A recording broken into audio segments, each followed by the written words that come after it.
Rodrigo Chávez Robles, presidente de la República de Costa Rica, señor Rodrigo Arias Sánchez, presidente de la Asamblea Legislativa de la República de Costa Rica, y el señor Arnoldo André Tinoco, ministro de Relaciones Exteriores y Culto, acompañados del doctor Fernando Felipe Sánchez Campos, rector de la Universidad Católica de Costa Rica.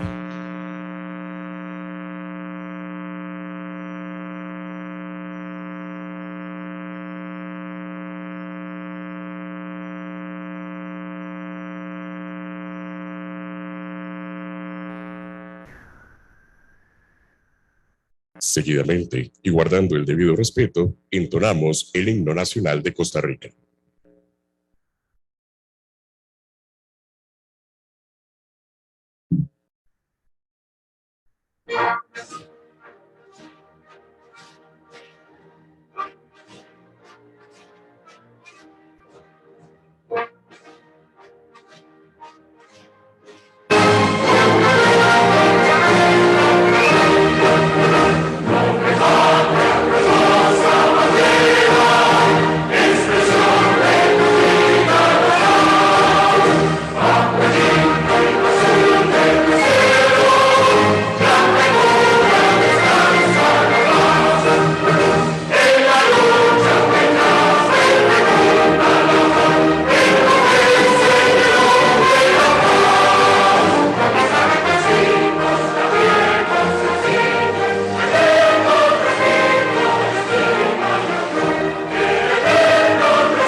Pueden tomar asiento.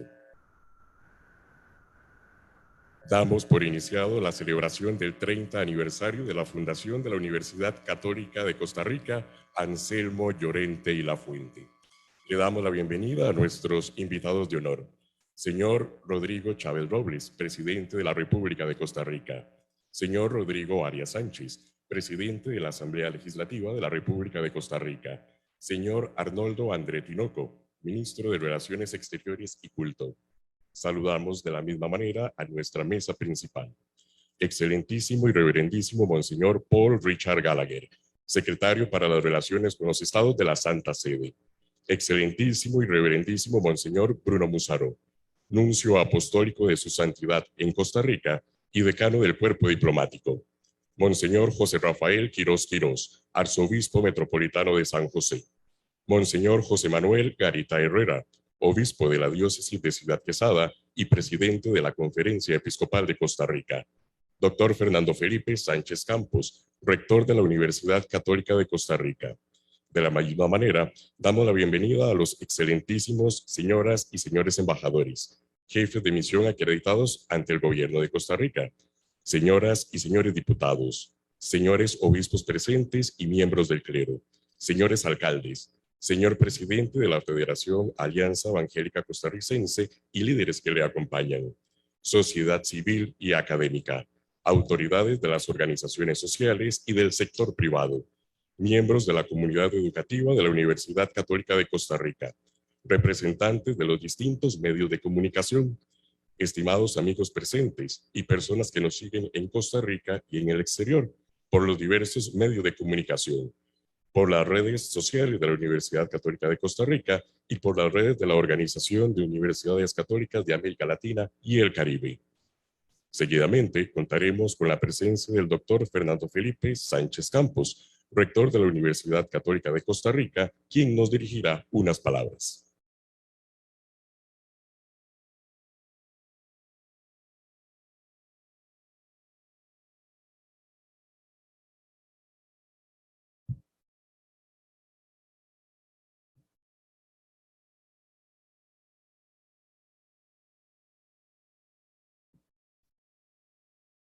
Buenos días a todos ustedes.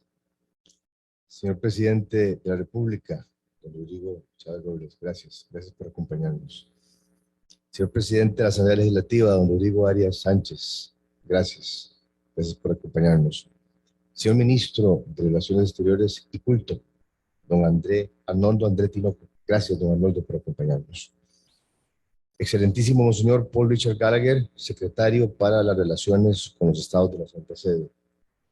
Excelentísimo Monseñor Bruno Musaró, Nuncio Apostólico de su Santidad, Monseñor José Rafael Quirós Quirós, Arzobispo de San José. Monseñor José Manuel Garita Herrera, Obispo de la Diócesis de Ciudad Quesada y Presidente de la Conferencia Episcopal. Gracias y saludo a la mesa principal.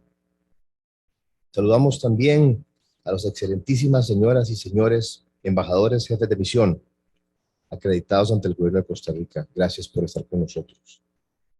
Señoras y señores diputados presentes, señores obispos presentes y miembros del clero, señores alcaldes, señor presidente de la Federación Alianza Evangélica Costarricense y líderes que lo acompañan, autoridades de las organizaciones sociales y del sector privado que hoy nos acompañan, miembros de nuestra queridísima Universidad Católica de Costa Rica, docentes, estudiantes, personal administrativo, amigos de los medios de comunicación y estimados amigos presentes y personas que nos siguen en Costa Rica y en el exterior por las diversas redes sociales que están transmitiendo en vivo esta actividad.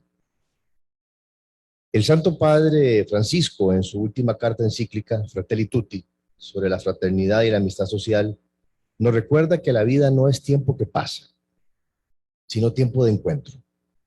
Además nos dice que para que espacios de encuentro sean fructíferos, para que realmente logremos conocernos, dialogar y alcanzar acuerdos sustantivos en favor del bien común, debemos cambiar la lógica de nuestras relaciones interpersonales para tratarnos como prójimos, dicen, y no como socios. Para entender qué significa tratarnos como prójimos, basta revisar la parábola del buen samaritano. Hoy, con atenta escucha, mirándonos y tratándonos unos a otros como prójimos, organizamos este espacio de encuentro para recibir la histórica visita a nuestra alma mater de Monseñor Paul Richard Gallagher. Gracias, Excelencia, por haber aceptado nuestra invitación. Su disposición y presencia entre nosotros se convierte en testimonio de la cultura del encuentro, tantas veces exhortada por el Santo Padre.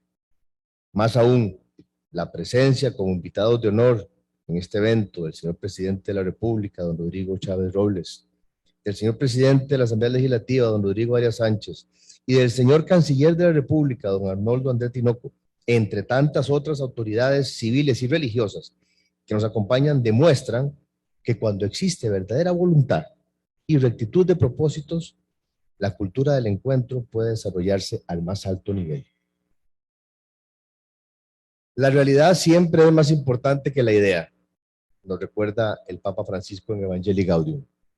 Por ello, por haber logrado concretizar esta idea, agradezco el denodado trabajo de los miembros de nuestra comunidad universitaria, el apoyo de los señores obispos de la Conferencia Episcopal de Costa Rica y la cercanía e invaluable colaboración de la Nunciatura Apostólica, particularmente de su Excelencia, Monseñor Bruno Musaró. Gracias, Excelencia. La presencia de su Excelencia Reverendísima, Monseñor Gallagher, hoy tiene un triple propósito. Primero, marca el inicio del año celebrativo del 30 aniversario de la fundación de nuestra querida alma mater. En efecto, y con profundo espíritu de misión, pronto celebraremos 30 años de trabajar ofreciendo dentro y fuera del país educación superior de alta calidad, humanista, cargada de conciencia social y de un absoluto compromiso con la formación integral de las personas. Como lo dice nuestro lema, trabajamos sin descanso para formar mejores personas que, a partir de ahí, se desarrollen como mejores profesionales. Hoy podemos decir con orgullo que nuestros graduados, su calidad humana y profesional, son el mejor testimonio del cumplimiento de este altísimo cometido. En segundo lugar, justo antes del presente encuentro, congregados en la capilla de la Universidad del Corazón Espiritual de nuestra alma mater, Monseñor Gallagher presidió un acto litúrgico para bendecir la construcción y remodelación de las obras de infraestructura física y tecnológica que hemos llevado o estamos llevando adelante en las 4 sedes de nuestra universidad. Hoy aquí en Moravia, sede central, Nicoya, Ciudad Neyli y Ciudad Quesada. Lo que parecía tan solo un sueño lejano por lo elevado de la inversión máxima en tiempos de pandemia, ha sido posible gracias al trabajo y compromiso de nuestros colaboradores, a la ayuda desinteresada de distintas entidades eclesiales que han querido apoyar nuestra misión y ciertamente al auxilio de la providencia. Pues el Señor y su Madre Santísima, a quien hemos consagrado esta obra, no se deja vencer en generosidad. Hoy presenciamos la culminación y bendición de un proyecto que, al ojo desprovisto de fe, parecía imposible. Y finalmente, todos los acá presentes, quienes nos siguen por medios de la prensa o en redes sociales también, vamos a poder escuchar del propio secretario para las relaciones con los estados de la Santa Sede, el canciller de la Santa Sede, la posición de la Iglesia en temas centrales muchas veces objeto de manipulación y descontextualización, como lo son la laicidad del Estado y la libertad religiosa. La relevancia de ambos temas en el debate nacional es innegable, como lo son la diversidad de pareceres al respecto. Nuestra misión como casa de enseñanza es contribuir de forma clara y veraz en esta discusión. Y como tantas veces le exigimos a nuestros estudiantes, hemos recurrido a una fuente primaria, conocedora y autorizada para hacerlo.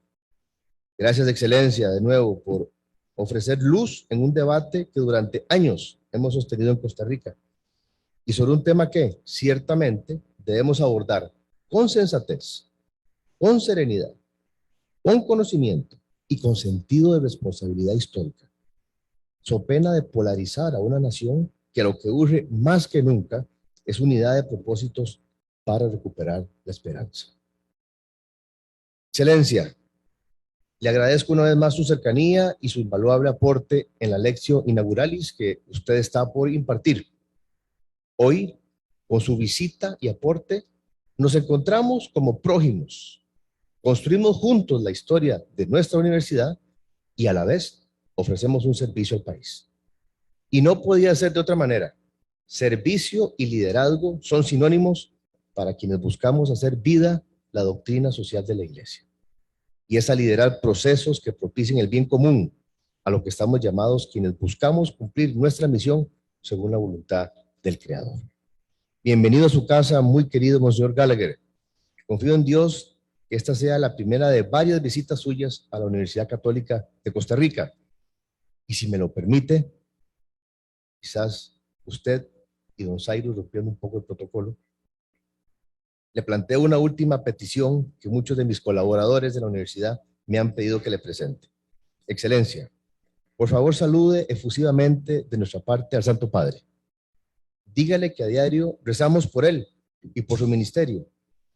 Y dígale también que en el país de la paz, la democracia y el mejor café del mundo, lo estamos esperando con los brazos abiertos. Muchas gracias a todos por acompañarnos esta mañana. Dios los bendiga a todos ustedes y a sus familias. Gracias.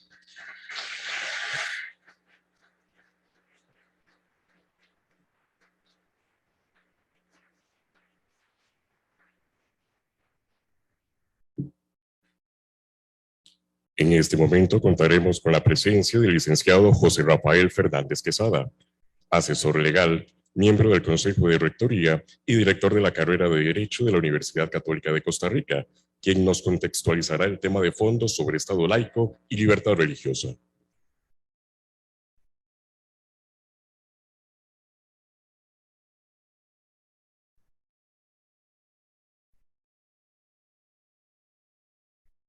Por razones de brevedad, me ahorro los saludos protocolares. Gracias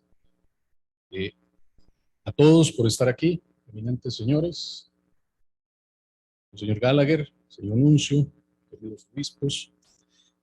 El señor rector me pidió hacer una contextualización brevísima, y voy a cumplir, de la situación del Estado laico en Costa Rica. La pregunta es, ¿por qué existe el artículo 75 de la Constitución? ¿Por qué Costa Rica fue y sigue siendo un Estado confesional. Hay varias premisas históricas que fundamentan esa situación. Y como ejemplo, voy a poner una anécdota, pero primero tenemos que saber que somos herederos de la Constitución de Cádiz de 1812, que ya decía que el reinado de España sería perpetuamente católico con exclusión de cualquier otra religión. Y de ahí las constituciones de los países de América Latina, en más o en menos, asumieron ese mismo lenguaje. Costa Rica en particular tiene entretejido en su ser nacional desde el nacimiento el tema de la catolicidad y la cristiandad, no solo en su vida privada, sino en su vida de comunidad y en su vida estatal y en su vida de organización política. Les decía este ejemplo. Ya desde 1820, antes de la independencia, las autoridades de Costa Rica pidieron a la Santa Sede crear una diócesis en Costa Rica, porque dependíamos de la diócesis de León en Nicaragua, que había sido erigida en 1531. Ya desde entonces queríamos separarnos de la provincia eclesiástica de Centroamérica y en particular de la diócesis de Nicaragua, Costa Rica. Como la Santa Sede en aquel momento no atendió el llamado de las autoridades, la Asamblea Legislativa, una vez independiente Costa Rica, el año de 1924, decidió por su propia cuenta erigir una diócesis en Costa Rica y nombró obispo a Luis de García, Fray Luis García. Esa situación, que bien podía ser el guión de una zarzuela, dichosamente no pasó a más, porque don Fray Luis García no aceptó el puesto de obispo. Fue hasta 1850, en la administración de Juan Rafael Mora, que Pío IX erige la diócesis de Costa Rica y nombra primer obispo a Monseñor Anselmo Llorente y Lafuente. 2 años después se firma el concordato, que entró en vigencia en 1856, pero que fue derogado unilateralmente por el Poder Ejecutivo del gobierno liberal en 1884. Desde entonces, en todas las constituciones de Costa Rica existe la mención de que el Estado de Costa Rica es, en más o en menos, católico. Y eso se mantuvo más o menos estable hasta finales de los años 80 del siglo pasado, en que se dieron ciertas situaciones con los cambios sociales que han variado la hegemonía y la tranquilidad del artículo 75. Pongo algunos simplemente como ejemplos. La creación de la Sala Constitucional en el año 1989, que pone en la balanza el artículo 75 contra los demás artículos y derechos constitucionales. El primero que cayó fue la missio canónica para enseñar religión en los colegios y escuelas públicas. No obstante, la Sala Constitucional ha sido firme en mantener la independencia de la Iglesia Católica siempre que ha sido atacada, y pongo como ejemplo que rechazó todos los recursos de amparo que hubo contra la consagración de Costa Rica a la Virgen de los Ángeles por parte de los obispos de la conferencia y los presidentes de los supremos poderes en agosto del 2003. Posteriormente hubo algunas diferencias que crearon dificultades en la discusión del TLC entre las posiciones de la Iglesia Católica y el gobierno de turno, del 2003, del 2009 y del 2012, hoy archivados, y uno del 2019 que todavía está por ahí. Expresaba Monseñor Quirós, arzobispo de San José, en abril de 2019 en el Eco Católico, lo que leo: en los proyectos que han desfilado por la Asamblea Legislativa en los últimos años, el Estado laico en Costa Rica se concibe y promueve como laicista para todo efecto, como intolerancia religiosa, alentando una suerte de discriminación extrema que busca desmantelar el tema de la fe y las creencias en la sociedad costarricense, mayoritariamente católica y cristiana, negando toda manifestación pública de la expresión religiosa. Estas tesis dogmáticas, asimismo, ignoran el servicio más convencido, más generoso, más desinteresado a la sociedad costarricense por parte de la Iglesia como resultado del auténtico ejercicio del desarrollo de la libertad religiosa a lo largo de toda su historia. ¿A dónde estamos entonces en este momento? La Iglesia Católica y las iglesias evangélicas siguen siendo un actor social esencial en Costa Rica. No obstante, con estos cambios que rápidamente he manifestado, pareciera que necesitamos algo más ya que el artículo 75 de la Constitución, que en ese pesaje de derechos constitucionales ha ido quedando en algunos casos como un cascarón vacío. En el gobierno de doña Laura Chinchilla, del 2010 al 2014, se avanzó muchísimo en el proyecto de un nuevo concordato para Costa Rica. Ese proyecto fue desechado y enterrado cuando entró al poder el Partido Acción Ciudadana, pero el trabajo todavía está ahí. Será el momento de renovar las acciones para un nuevo concordato o para la estructura de un sistema legal que permita la convivencia de la libertad religiosa y la acción de la Iglesia Católica y las iglesias cristianas en Costa Rica. Ese es el tema que tenemos entre manos. Muchas gracias.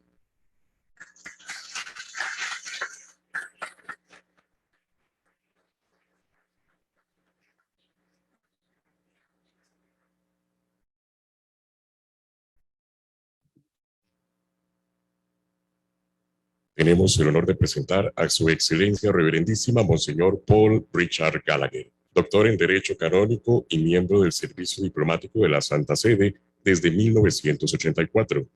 Fue nombrado secretario para las relaciones con los estados de la Santa Sede en el 2014, puesto que desempeña actualmente. Con ustedes.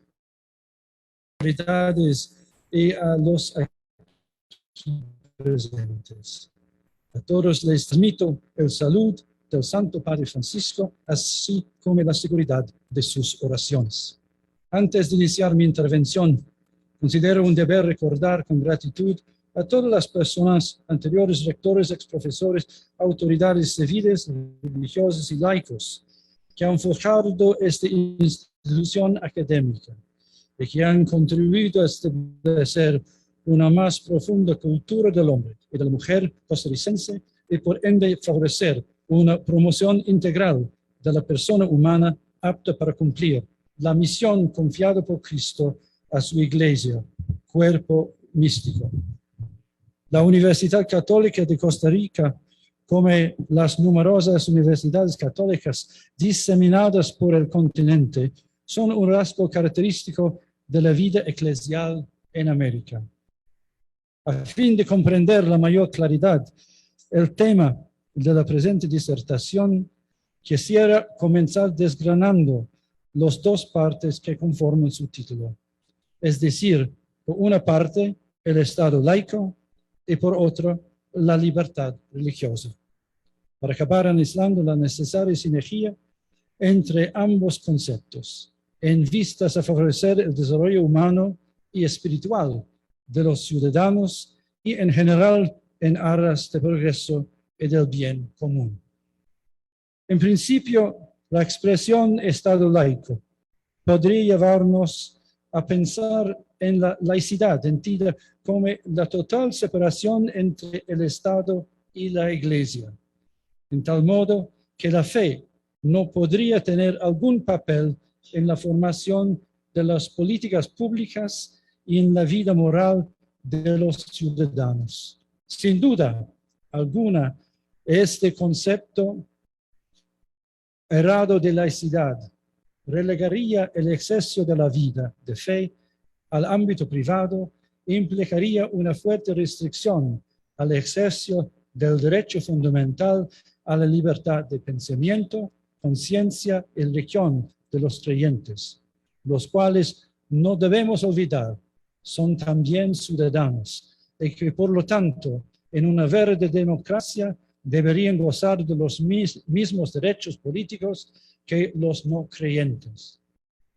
Por ello, es siempre motivo de preocupación que algunos actores políticos hablen impropiamente del Estado laico, cuando en realidad quieren imponer un modelo laicista de la sociedad.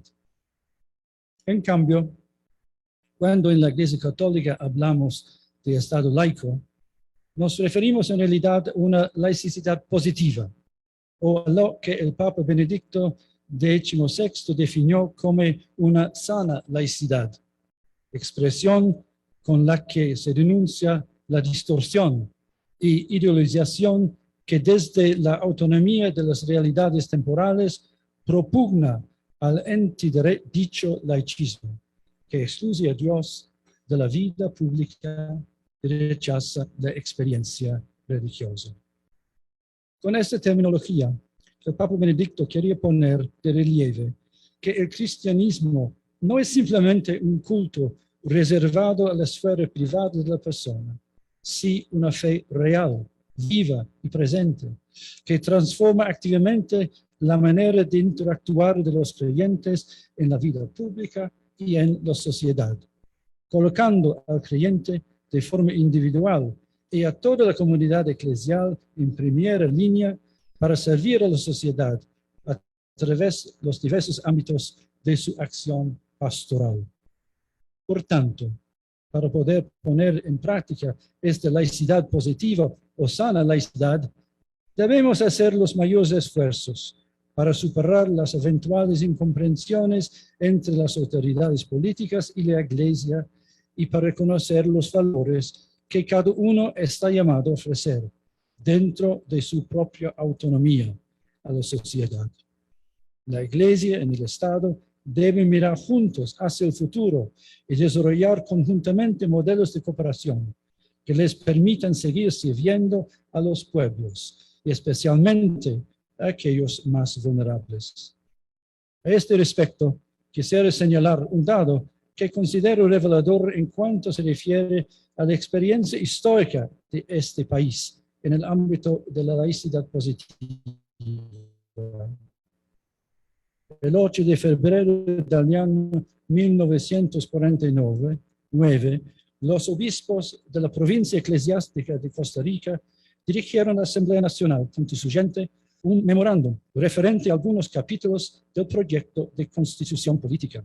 Ya en aquel entonces, los prelados afirmaban patentemente estar disponibles a, cito textualmente, colaborar en la medida de nuestros esfuerzos y dentro de la gravedad de nuestras responsabilidades en la delicada y difícil tarea que el pueblo de Costa Rica ha encomendado a los señores diputados constituyentes. En ese marco, el entonces arzobispo de San José, Monseñor Víctor Manuel Sanabria, exhortaba que la Carta Magna non contuvisse disposizione della religione. Este memorándum constituye un importante precedente histórico sobre lo que significa la laicidad positiva en el contexto particular de Costa Rica.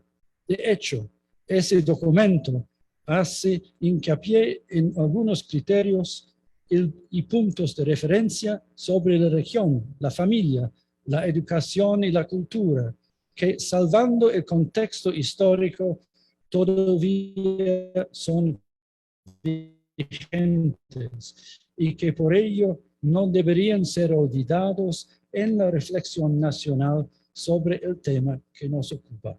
En este sentido, quiero subrayar que la contribución de la Iglesia Católica Costarricense a la sociedad civil, compartiendo con ella los valores de paz, fraternidad, justicia social y respeto de los derechos humanos, ha ayudado a lo largo de la historia a la promoción de la concordia social y la búsqueda del bien común. Estimados amigos, quisiera ahora detenerme en el segundo enunciado que título esta disertación, es decir, la libertad religiosa.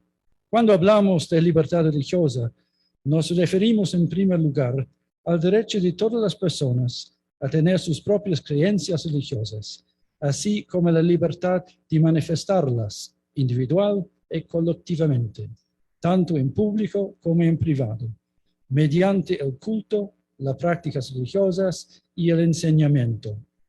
Dado que la fe se expresa y se practica dentro de una comunidad creyente, el derecho fundamental a la libertad religiosa incluye necesariamente la obligación del Estado de garantizarle a la Iglesia las condiciones necesarias para que ella pueda cumplir en plena libertad su misión de anunciar y vivir el Evangelio. Es decir, el derecho humano a la libertad religiosa incluye necesariamente la libertad eclesial. Obviamente, no se trata de otorgarle a la Iglesia privilegios particulares o de imponerle a quienes no comparten la fe sus propios valores y modos de comportamiento, sino más bien de ofrecerle a la Iglesia la libertad necesaria para poder servir a la humanidad sin desinterés, humildad y amor. La Iglesia no pone sus esperanzas en privilegios, en tiros estos como prebendas injustas, sino que pide que su autonomía sea respetada y al mismo tiempo busca respetar la autoridad civil, realizando ambas realidades su propia misión. Como ha acordado Papa Francisco, la Iglesia, comprendiendo cada vez más claramente la distinción entre Estado y sociedad, pide una sola cosa en el ámbito de la sociedad: la libertad de anunciar el Evangelio de modo integral, aun cuando vas contracorriente, defendiendo valores que han recibido y a los que debe permanecer fiel, a fin de alcanzar las periferias, tanto las eclesiales como las de la entera familia humana.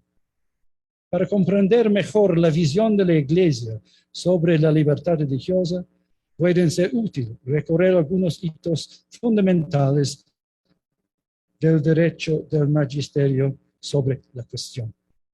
Tras la lamentable experiencia de la Segunda Guerra Mundial, fue el Concilio Vaticano II, 1962-65, quien ha dado un verdadero impulso hacia un nuevo encuentro entre Iglesia y mundo contemporáneo. Así, en la Declaración Conciliar Dignitatis Humanae, en cuya elaboración y redacción han intervenido personalmente el Papa Pablo VI, de un modo determinante, los padres conciliares afrontaron este tema, afirmando que la libertad religiosa es un derecho intrínseco a la persona humana. Además, el concilio declaró que este derecho se basaba en la misma dignidad de la persona humana, tal como la ha dado a conocer la palabra de Dios, revelado y la misma razón. Este derecho de la persona humana a la libertad religiosa, que tanto los individuos como los grupos tienen que tener frente al Estado, tiene que ser reconocido y sancionado como derecho civil en el orden jurídico de la sociedad. En este sentido, la libertad religiosa es expresión acabada del recto carácter de la persona humana. En la misma dirección se pronunció la Declaración Conciliar Nostra Aetate, la cual reprochaba cualquier forma de discriminación, también por motivaciones religiosas. Con sus aseveraciones se indicaba implícitamente que el derecho humano a la libertad religiosa no solo protege los derechos de los creyentes, sino también de los no creyentes, para vivir como entera libertad, de manera individual o comunitaria, en la vida privada o en el espacio público, de acuerdo a sus convicciones sobre el significado último de la vida. Posteriormente, este renovado empeño en favor de la libertad religiosa encontró un desarrollo concreto en la peculiar contribución de la Santa Sede al éxito de los trabajos de la Conferencia de Helsinki, 1975, donde entre los principios que deberían regular las relaciones entre los estados participantes se afirmaba el respeto de la libertad de pensamiento, conciencia, religión o creencias, basado precisamente en la dignidad inherente a la persona humana. Fue durante el pontificado de Juan Pablo II cuando se y promovió esta concepción de la libertad religiosa, sobre todo en clave antitotalitaria, para garantizar la plena libertad a las iglesias locales. En la visión de este Papa, hoy santo, Este derecho fundamental es la condición irrenunciable para que la Iglesia pueda desarrollar su misión en beneficio de la entera humanidad.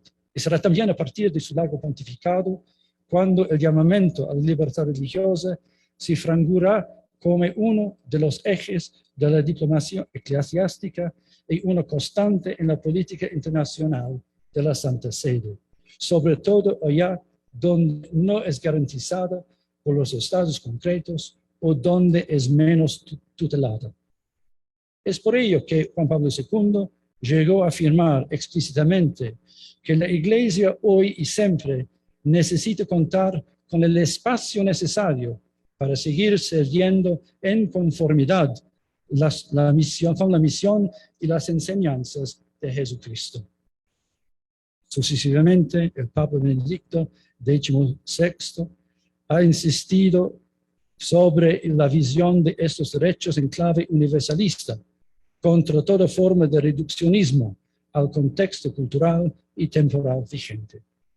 Entre los derechos humanos, el Papa Ratzinger incluyó ante todo aquel a la libertad religiosa, que permite a los hombres y mujeres reconocer su camino de fe y su búsqueda de Dios en este mundo moderno, en el que, como ya he dicho, se pretende excluir la religión de la vida pública y confinar sus símbolos al ámbito privado y a la conciencia individual. En el magisterio eclesial de Papa Ratzinger, la libertad religiosa es entendida, por tanto, como el primero de los derechos humanos, porque expresa la realidad más fundamental de la persona. Asimismo, al ser la fuente y la síntesis de los demás derechos humanos, representa un criterio de valorización de la calidad de los sistemas democráticos. En definitiva, para Benedicto XVI, la libertad religiosa no puede ser, pues, limitado a la mera libertad de culto. En efecto, él sería restrictivo.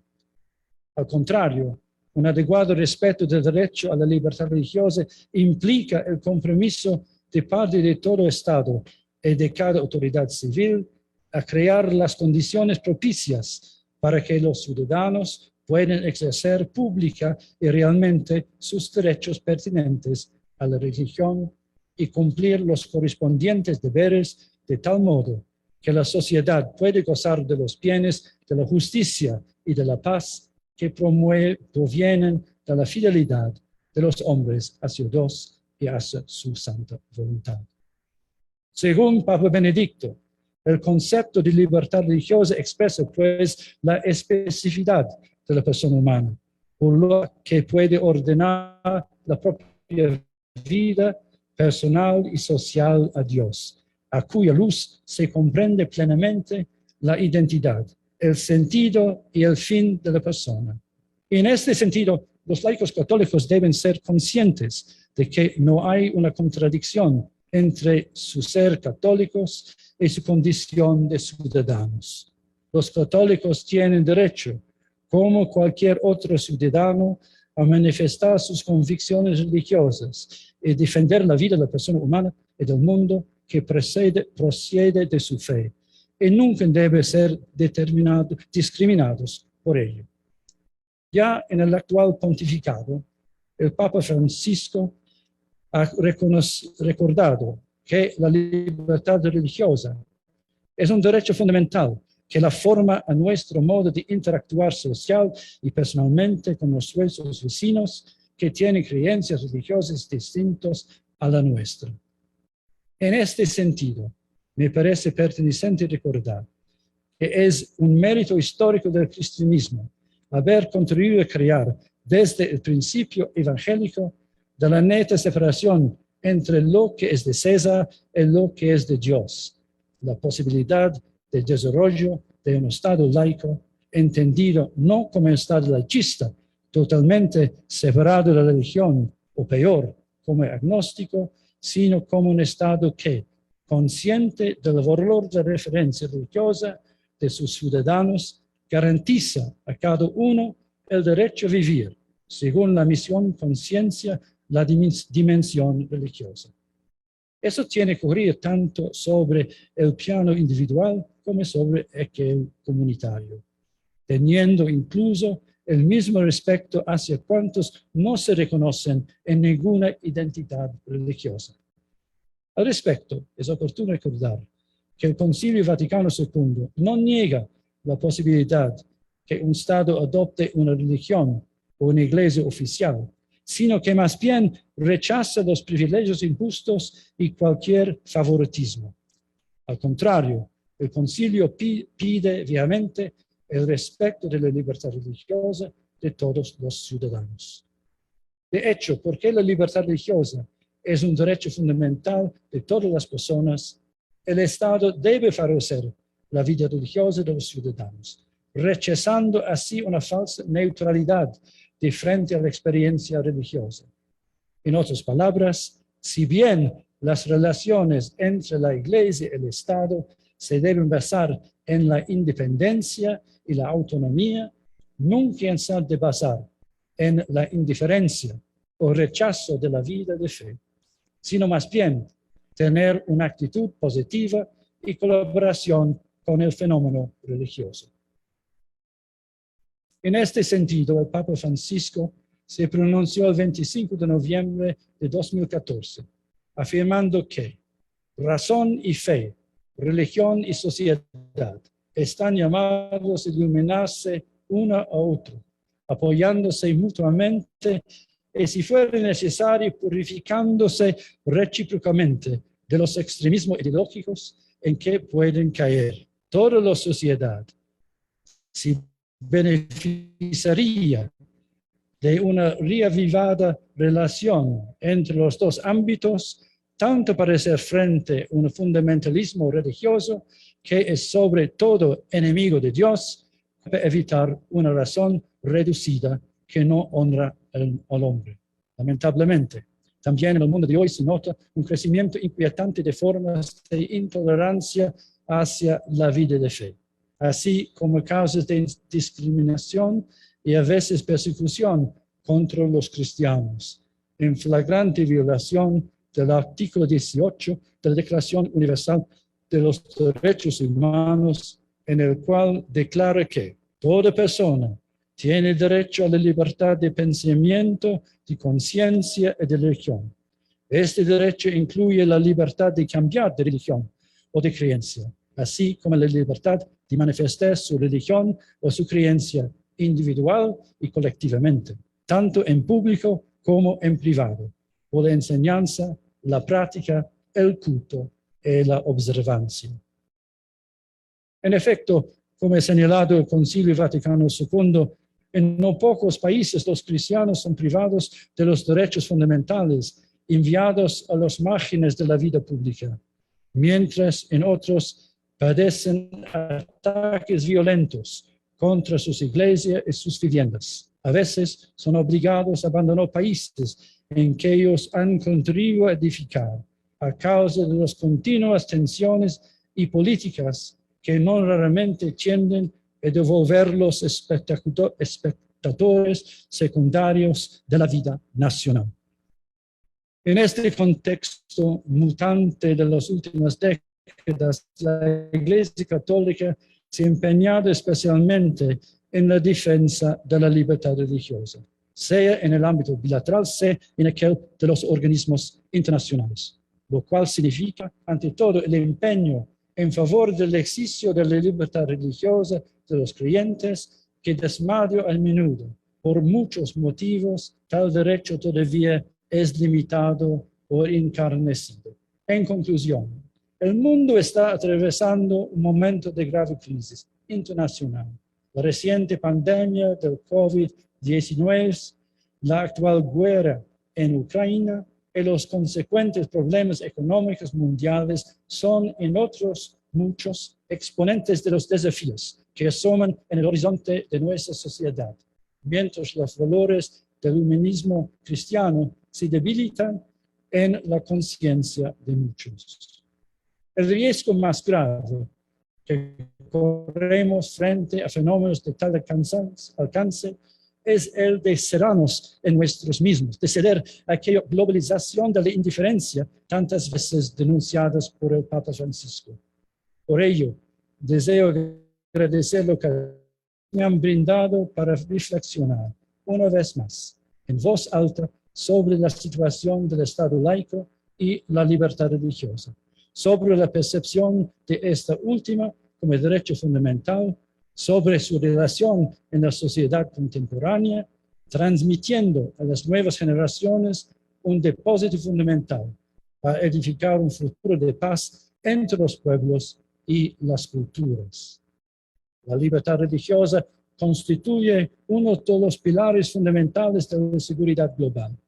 Por tanto, es necesario respetar este derecho a fin de construir un orden social justo y pacífico a nivel nacional e internacional, que garantice la estabilidad mundial. La región, como portadora de valores morales y espirituales, puede contribuir decididamente a ello. Excelentísimas autoridades académicas, autoridades civiles y políticas, eclesiásticas, todos, Estado e Iglesia, estamos llamados a contribuir cada día más a la auténtica promoción de nuestra sociedad. Son muchos los logros que hemos heredado de las generaciones pasadas y al mismo tiempo son también numerosos los retos de futuro. No los debemos ver como una ocasión de división entre nosotros, sino como una oportunidad para trabajar juntos. La Iglesia y el Estado, si quieren servir debidamente a la dignidad de la persona humana, no puede ignorarse, o lo que es peor, enfrentarse. Por eso, crearía no solo graves heridas en la sociedad, sino también en la misma conciencia de las personas. El Estado y la Iglesia deben ayudarse y aprender mutuamente. Es un proceso de maduración espiritual, es un camino en común de escucha y promoción de valores democráticos y sociales, para dar esperanza a quien se resigna a la lógica del conflicto, a quien sigue cínicamente la búsqueda de la ganancia a cualquier precio, a quien se entrega desesperado a los métodos inicuos de la violencia. Quisiera, a modo de conclusión, recordar las enseñanzas de la Constitución Pastoral Gaudium et Spes número 76 del Concilio Vaticano II, que afirmó cuanto sigue. La comunidad política y la Iglesia son independientes y autónomas, cada uno en su propio terreno. Ambos, sin embargo, aunque por diverso título, están al servicio de la vocación personal y social del hombre. Este servicio lo realizarán con tanta mayor eficacia para bien de todos, cuanto más sana y mejor sea la colaboración entre ellos, habido cuenta de las circunstancias de lugar y tiempo. En este camino, que podríamos llamar sinodal, nunca debe haber contradicción, ni imposición, ni violencia, sino que en él todos estamos invitados a asumir con sabiduría y creatividad los signos propios de los tiempos, también los de su valiosa cultura latinoamericana, experta en el diálogo y en el encuentro. Gracias mucho por su paciencia.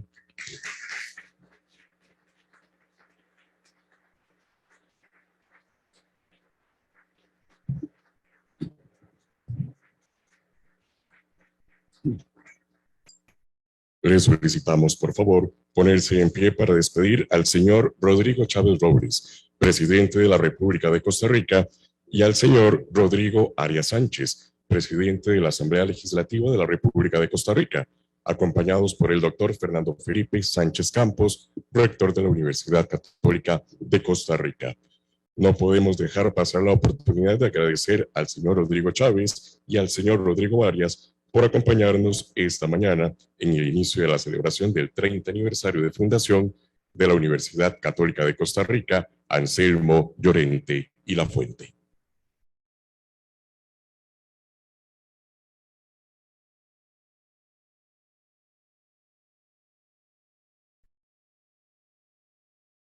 Podemos tomar asiento.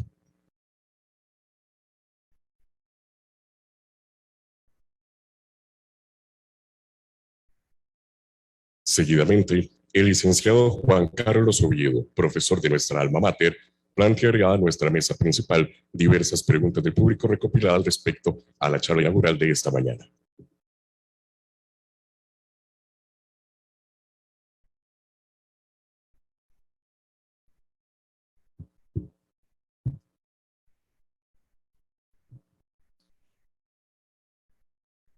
Buenos días a todos, autoridades presentes, señores obispos. Hemos recopilado algunas preguntas puntuales para Su Excelencia, Monseñor Gallagher, sobre la temática expuesta el día de hoy.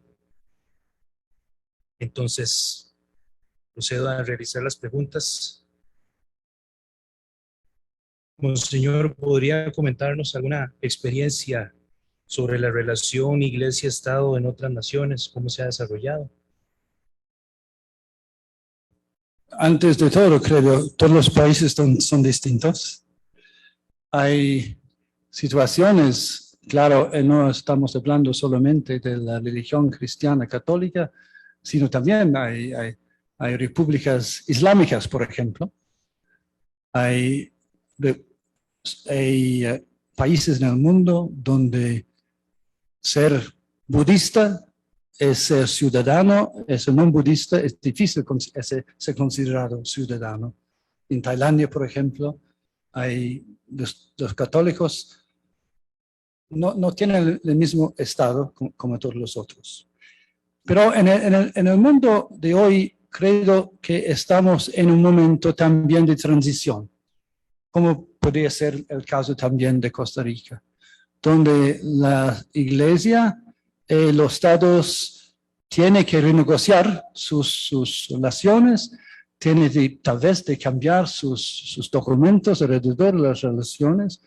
Hay muy pocos países en el mundo hoy donde la Iglesia católica es la Iglesia del Estado, pero hay muchos países donde en la Carta Constitucional hay referencia a la Iglesia católica, por motivos históricos, porque es la religión mayoritaria de los ciudadanos, etc.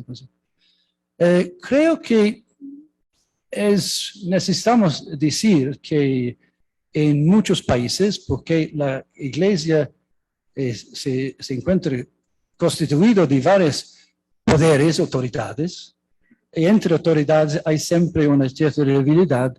Eso pasa mucho en el mundo con todo respeto a mis hermanos, entre los obispos y los políticos. Eso es particularmente común en África, donde muchos de los políticos de hoy, presidentes, primer ministros, ministros, son ex-seminaristas, porque el sistema de educación en África fue mucho en manos de los misioneros y de la Iglesia. Entonces, muchos de sus compañeros de seminario hoy son los obispos o los curas. Entonces, también hay un poco de rivalidad en este sentido. Pero en el mundo, podemos decir, el mundo antiguo, viejo, de Europa, otros países, hay muchas veces una cierta tranquilidad. En algunos países, por ejemplo en Francia, la Iglesia Católica no está mucho reconocido. Jurídicamente, la Conferencia Episcopal de la Francia está al mismo nivel de los Boy Scouts, mientras hay mucho más reconocimiento de la iglesia local, de los obispos en su diócesis, de las parroquias, etcétera, etcétera. Entonces hay mucha variedad. Yo creo que uno necesita siempre haber una voluntad política y una buena voluntad de hacer funcionar esta relación muy delicada, pero muy también importante por el bien del país. La Iglesia ha mucho de construir, el Estado puede, como he dicho en mi discurso, puede crear las condiciones en cual la Iglesia puede funcionar mejor. Gracias por la mano. Muchas gracias, Monseñor. Tenemos otra de las preguntas. ¿Nos podría dar algún algunos lineamientos puntuales o consejos puntuales para una sana relación iglesia-estado en nuestro país o en general? Creo que la cosa fundamental es tener respeto. Respeto por las autoridades, respeto también por las autoridades de la iglesia. Gracias. Y después, un poco ideología y mucho senso común. Si se hace esas cosas, se puede llegar a textos que son útiles para todos. Después, un buen sentido, siempre cuando los hombres y mujeres de la iglesia negocian con los políticos, es bastante importante que vienen algunos, y solo algunos, buenos abogados, que ayuden, pero no complican las cosas demasiado. Si no, se va a hacer demasiado dinero de ambos lados. Eso creo es la cosa más importante. Y tener frente, no solamente que esa va a ser una victoria por el Estado, esa va a ser una victoria por la Iglesia, pero tener al centro el bien del pueblo de Dios o de los ciudadanos, haciendo todo. Ese tiene ese beneficio de los hombres y mujeres de todo el país. Eso es importante, que no sea una cosa que sea visto como una batalla. No es una batalla, es encontrar una visión que puede ser que el esclavo que necesita ser es en servicio de los ciudadanos y una iglesia que está en servicio antes de los fieles y después de todos los hombres y mujeres de buena voluntad. Gracias. Muchísimas gracias, Monseñor. Tenemos aquí otra de las consultas. Ante la posibilidad ante un posible estado laico en algún momento de la historia también del país, ¿cómo podría la Iglesia acompañar y alumbrar si se diera una situación de este tipo en Costa Rica? Quiero, volviendo al argumento que he hecho durante el discurso, evidentemente la decisión de determinación que Costa Rica, por ejemplo, sea un Estado laico, esa es la decisión del pueblo y de sus representantes políticos, sí.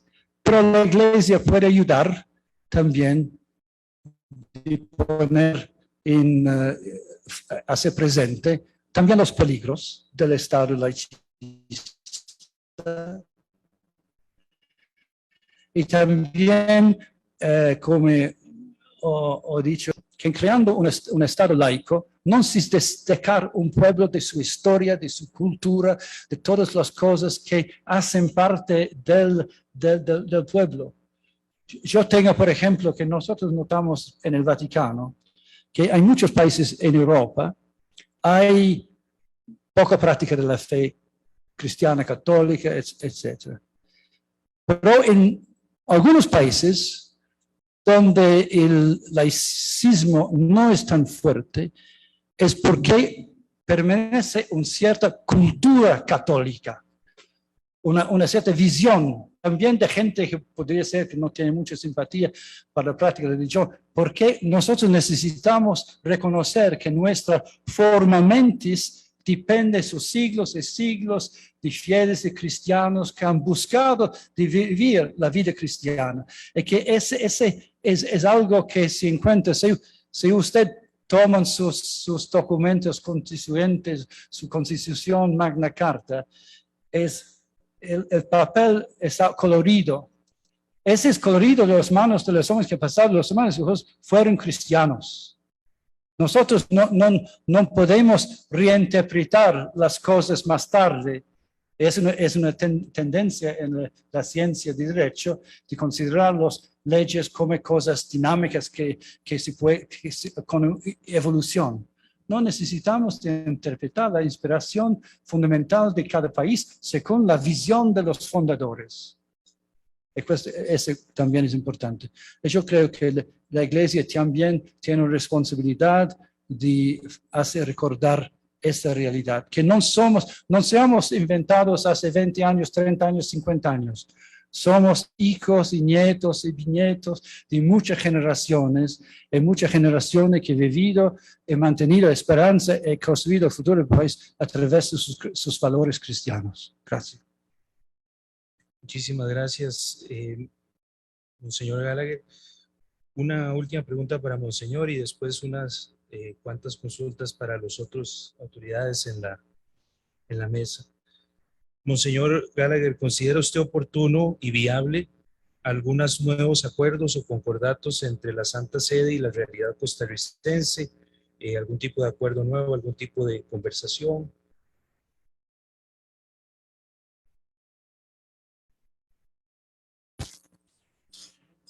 Precisamente ayer, en el encuentro que tuvimos los obispos con el señor Gallagher, expresamos una vez más, porque esto se ha mantenido. El licenciado Fernández hace un recuento en su exposición, el interés de la apertura por parte de la Iglesia Católica, si no se pudiera un acuerdo general, para acuerdos parciales, temáticos, concretos sobre distintas materias comunes que nos interesan tanto a la Iglesia como al Estado en general, y no solamente, digamos, a gobiernos de turno, pero de parte de la Conferencia Episcopal, quien tendría que impulsar eso desde parte de la Iglesia, existe el mayor interés y la total disposición para ello. Muchísimas gracias a Monseñor Garita, que nos pone al día de este diálogo que han tenido. Quisiéramos también, tenemos una pregunta para Monseñor Quirós, un poquito una reflexión sobre cómo proyectar la libertad religiosa en un mundo y en un país, en un mundo cada vez más secularizado y cerrado a la fe. Entonces, ¿cómo proyectar esta libertad religiosa de la que también nos hablaba Monseñor Gallagher? Esta pregunta para Monseñor Quirós. Bueno, muchas gracias.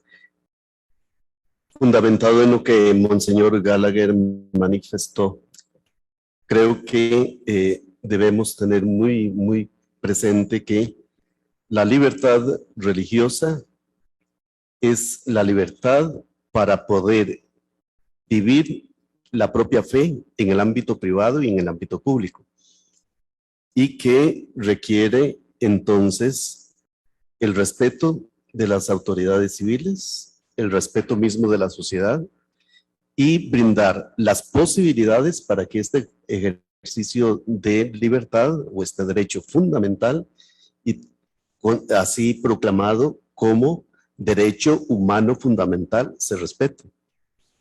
Y que también esa libertad religiosa incluye la libertad y el respeto para quien no desea profesar una religión. Es decir, yo creo que en ese sentido lo tenemos así suficientemente claro. Y por otro lado también tener en consideración algo que considero importante y fundamental. Este derecho a la libertad religiosa incluye el derecho a la libertad de conciencia.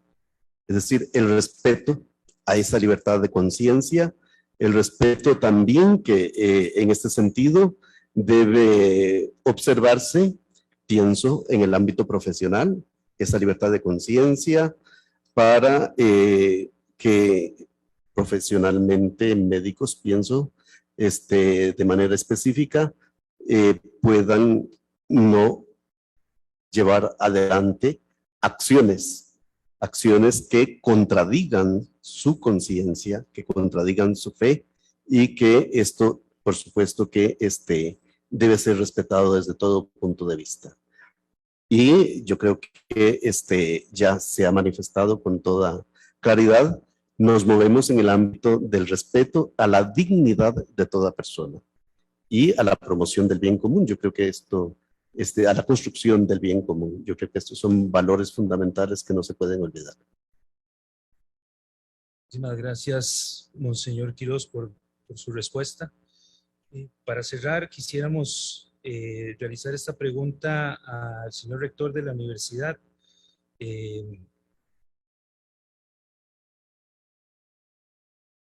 Señor rector Fernando, ¿cómo pueden las universidades católicas en este caso particularmente nuestra Universidad Católica de Costa Rica, y bueno, con la experiencia que hemos tenido en red con otras universidades, apoyar y alumbrar a los gobiernos en una sana proyección de los derechos humanos hoy en día. Gracias. Brevemente, me parece que nuestro deber como Universidad Católica de Costa Rica, universidad oficial de la Conferencia Episcopal, es precisamente iluminar en temas como estos, como precisamente estamos haciendo hoy. Hoy es un buen ejemplo de eso, es dar un servicio para que en este caso autoridades civiles, autoridades eclesiásticas, en el marco del mayor respeto de la altura de la discusión con las personas más autorizadas, poder poner sobre la mesa un tema tan importante y escucharnos, comprendernos,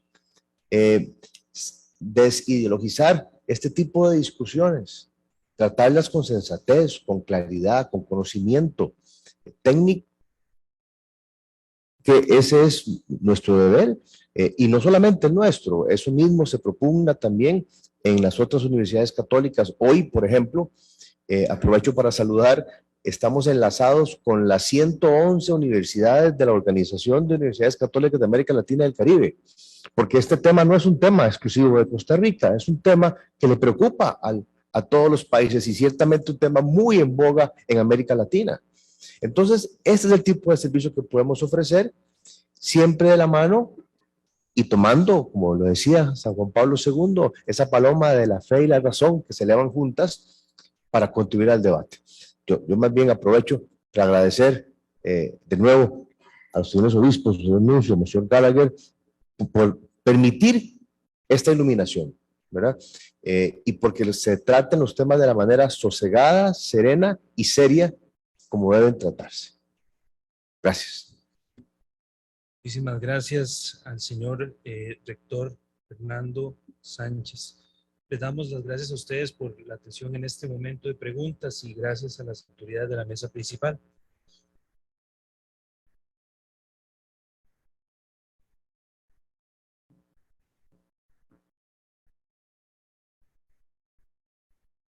Muy bien, en este momento solicitamos a nuestra mesa principal que nos acompañe a la develación de la placa en agradecimiento a la Conferencia Episcopal Italiana por su colaboración con el proyecto educativo de la Universidad Católica de Costa Rica, Anselmo Llorente y Lafuente.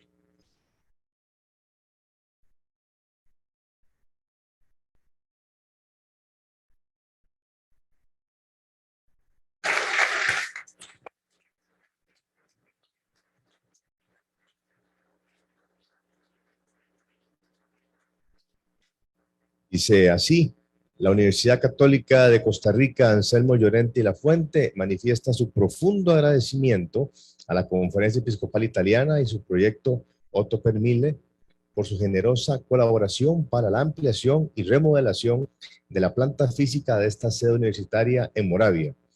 Que Dios los bendiga y permita seguir colaborando eficazmente en la evangelización de la cultura.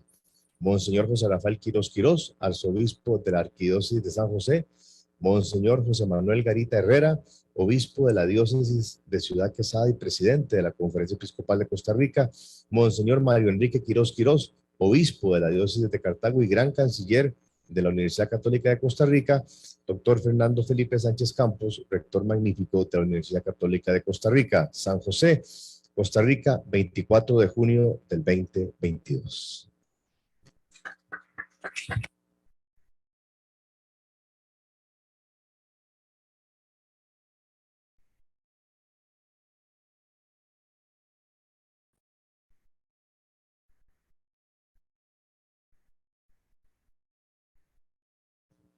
En este instante, pues solicitamos a nuestra principal regresar al frente de este auditorio para proseguir con esta ceremonia. En este momento solicitamos la presencia de Monseñor José Manuel Garita Herrera, obispo de la Diócesis de Ciudad Quesada y presidente de la Conferencia Episcopal de Costa Rica, quien nos dará unas palabras conclusivas del tema de esta mañana.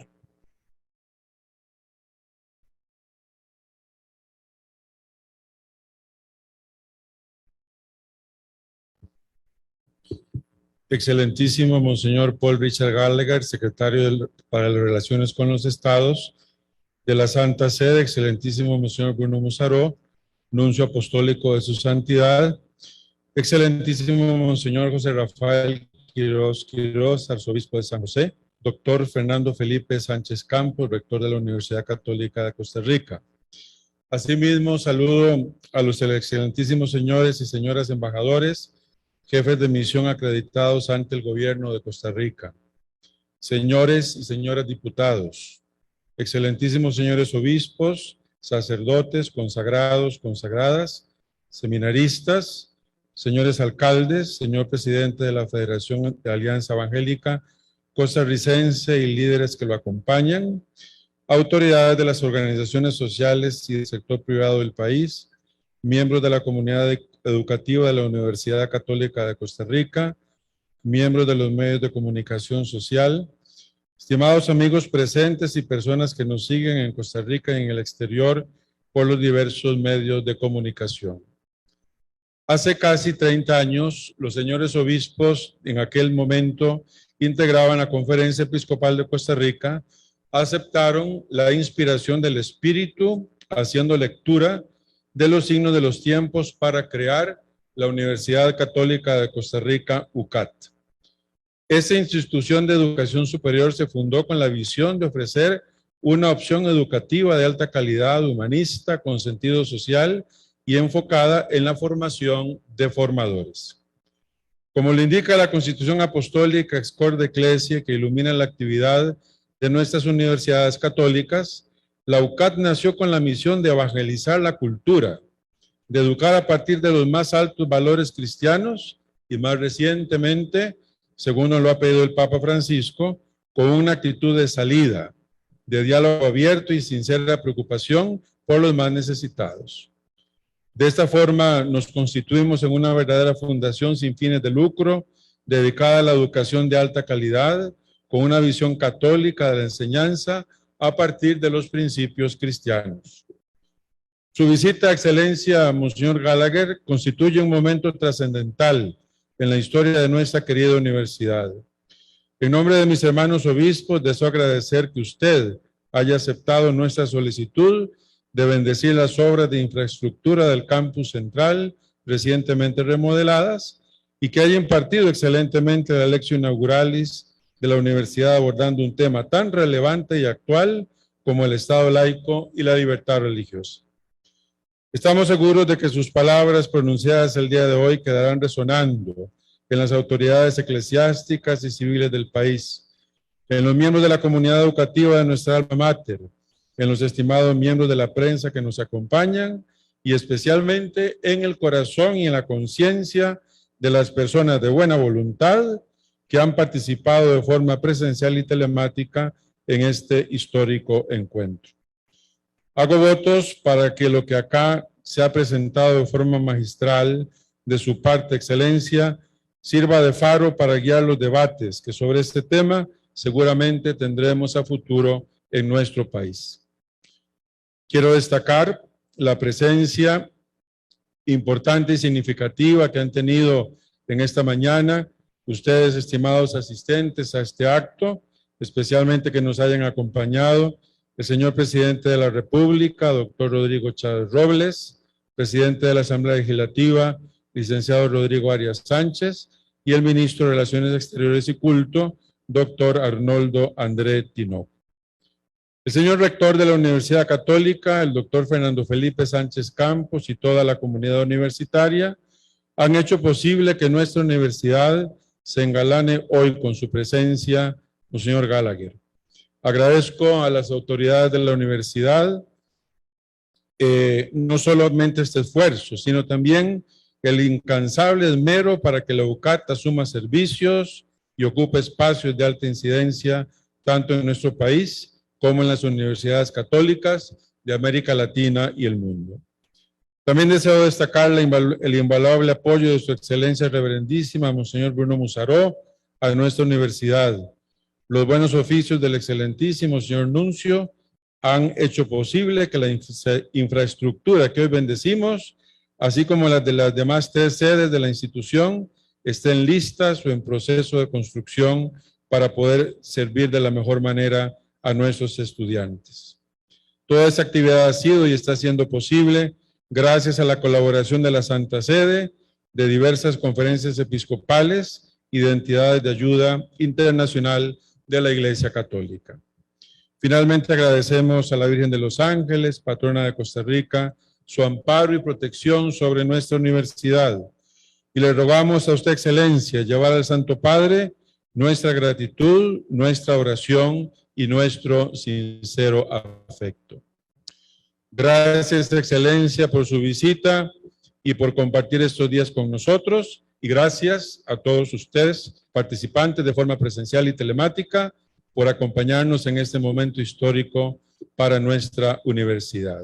Que el Señor les bendiga a todos y muchas gracias.